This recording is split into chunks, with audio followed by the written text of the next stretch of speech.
Hi, I'm James Schillinglaw. I'm here at ILTMCon once again, and we're here with Stefan Laser, who's the Executive Director of the Burgenstock Collection.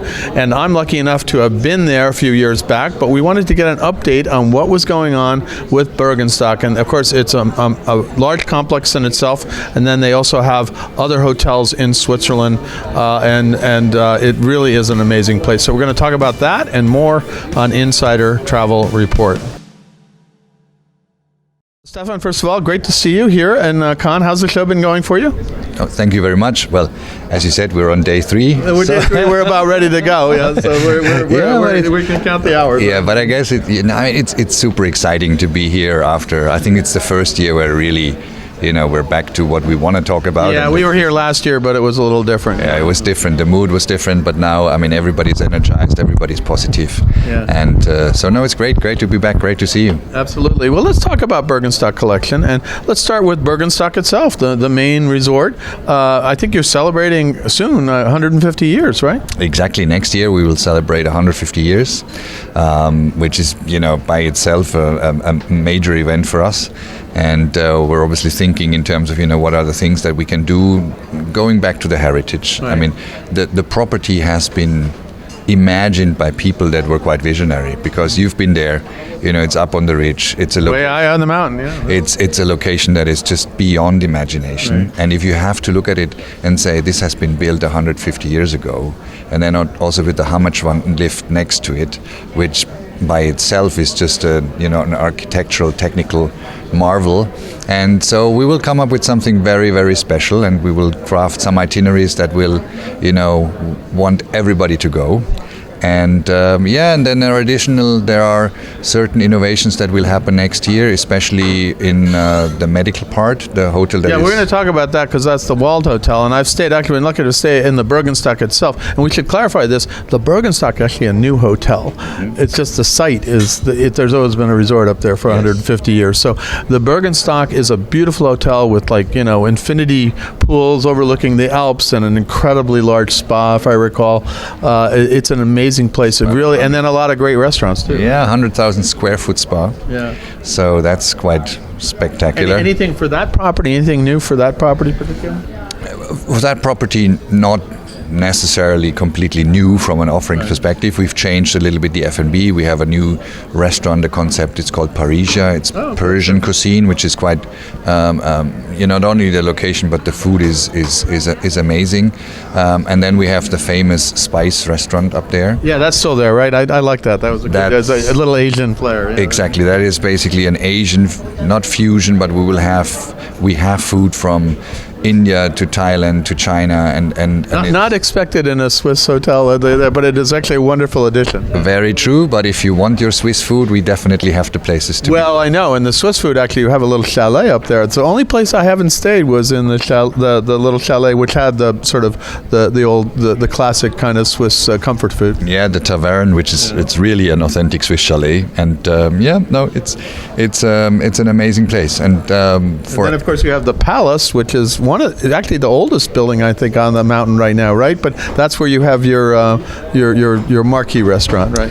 The Palace is the oldest building that we are basically operating as a hotel.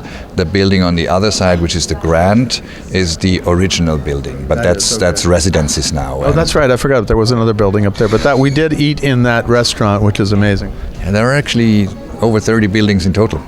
Oh, it's a huge complex. And then you walk down not too far and you get to what's the hotel we were talking about, the Wald Hotel, which was conceived of originally as almost a medical facility as well. They had doctors for all different things like that. But you're reconceiving that now, right? Yeah, we're going to rename Wald Hotel into Burgenstock Health, and basically give it what the original desire or design was before. We will go down a route and basically give it a much more health focused, in terms of from a nutrition perspective, but also from a programs perspective that we're developing and will get out in the first quarter of next year. Okay. And the rooms are amazing. I mean, I still think the building itself is very.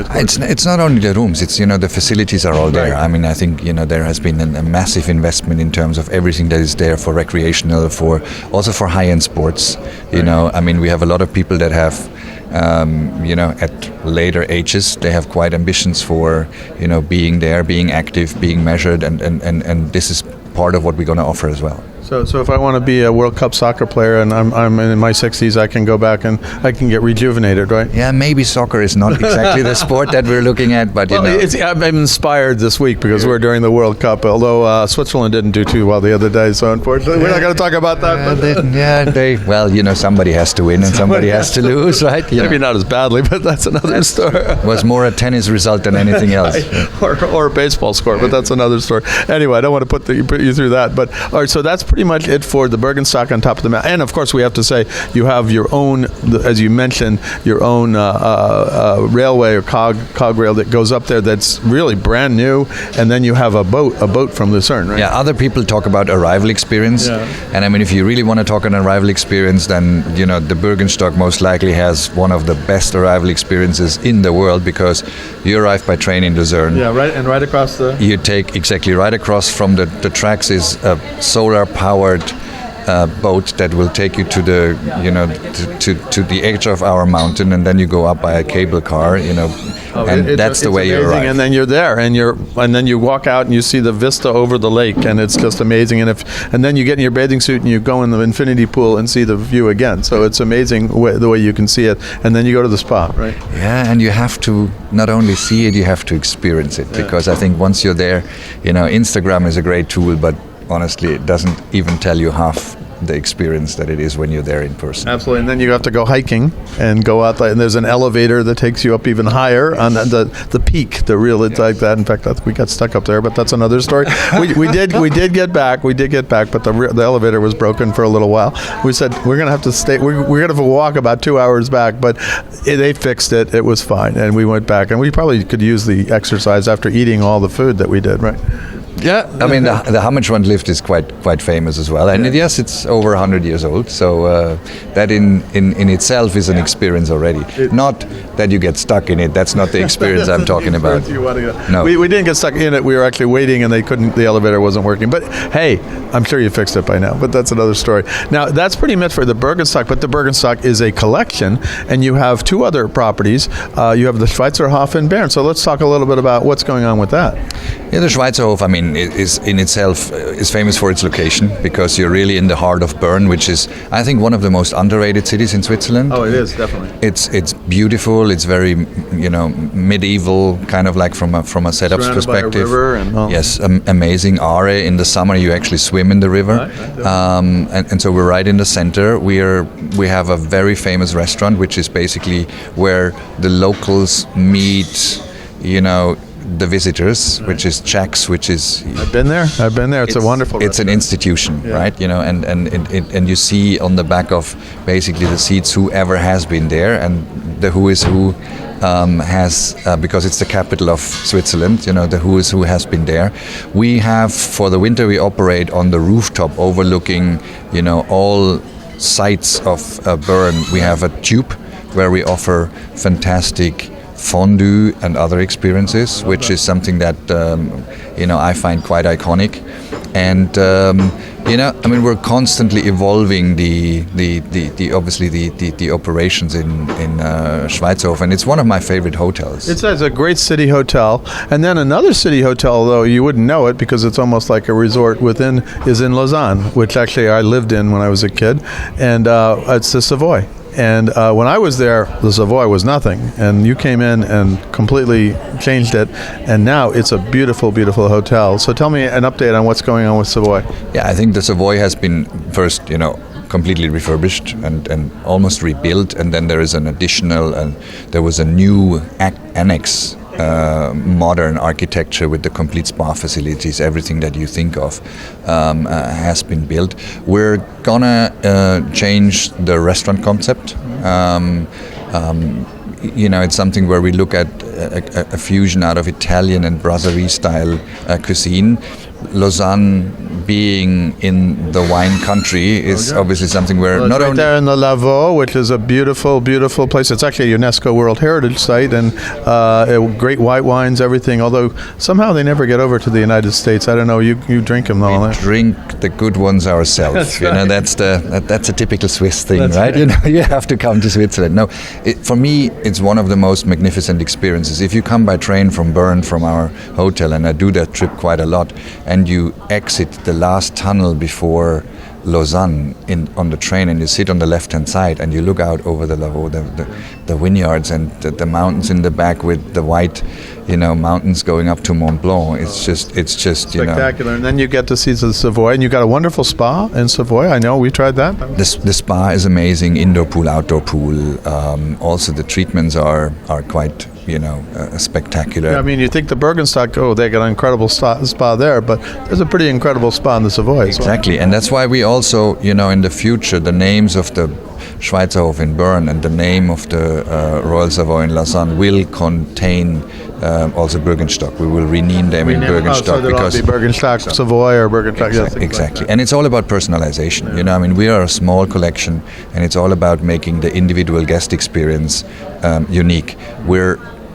We're at the most relevant locations in Switzerland, so we can craft very specific itineraries in terms of you experience the French-speaking part when you're in Lausanne, you experience basically the true heritage of the capital in Bern, and then, Lucerne, yes, everybody knows, but it's a little bit also where we are overlooking Lucerne, Lake Lucerne, which is, in my opinion, almost ridiculously beautiful. It is one of the most beautiful lakes. I mean, I love Lac Léman, Lake Geneva, absolutely, but and it's great when you're looking from the Royal Savoy across the lake. It's amazing, but being on that top of that mountain overlooking the lake isn't too bad either. Right? Yeah, and then if you bring your golf clubs, we have an own 9-hole golf course up on the mountain. That's a little bit challenging, but I love to play. You just have to miss the cows that are there. That's the other. I do remember one of the things that you could hear in the distance, the cowbells, which is so wonderful in many ways, But at night you're saying, "What's that ringing?" And it's the cows. The good news is that the farmer that owns the cows actually works with us as well, and he works at the resort, and he's quite famous. And we do some,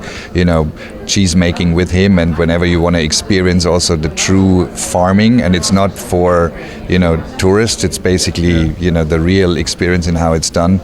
We do that, and people truly enjoy it. Okay. Well, actually, you mentioned something about you offer a lot of experiences with all these different properties, right? You can do things. You go out to the Lavaux, you can do the farming. What else? What other things can you do?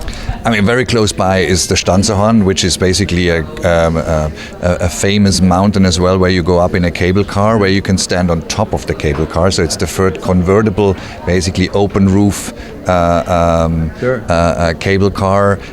Lucerne, obviously, as a city, is amazing, and at the same point in time, you don't need a car, you don't need anything, because you go there, you enjoy. It's a really quick ride on the boat too. Exactly, and then you come back and you go back to your castle on the hill and retreat. And because Switzerland is such a, let's say, small country, Zurich's an hour away. Hiking, there is more mountains to hike than most likely energy. Yeah, I know that. Yeah, so I think we're blessed in terms of being in that location. And feedback so far from the guests is spectacular. Fantastic. Now, we go out to about 110,000 travel advisors in the U.S., many of whom have quickly become familiar with the relaunched Burgenstock. Anything else you want to say to them? Yeah, we're looking at, we have a little property within the portfolio of Qatar, our owners, and that's in London. It's called the Adria. Okay. And we will take care of it in the future. Really? And this is a 24-room hotel in South Kensington, and it's the fantastic home away from home. Very personalized, and really something very different from the large hotels that you normally have in London and experience. And it fits very much in terms of the value proposition of this personalized service that we offer in Bern in Lausanne, as well as in the Burgenstock, and then in the future now in London. That's fantastic. I heard a rumor about that, and it's amazing that you're going to be taking care of it as well. Of course, Qatar owns a lot of different things. Like they own, we're talking about the Carlton Khan, they actually own that one too. So, Stefan, thank you so much for taking the time to update me on the Burgenstock. I have to go back. It's been too many years. It was an amazing time up there. The weather was perfect. Spa was great. And then, of course, all those other hotels we got to experience, the Schweizerhof, the Royal Savoy, which, for me, that's home, is Lausanne. And all of them are super properties. And hopefully at some point I'll take a look and see what you're doing with this London property. Super. Always a pleasure. Thank you very much. And thank you for listening, and hope to welcome as many of your guests as possible. Thank you so much. I'm James Schillinglaw, and this is Insider Travel Report.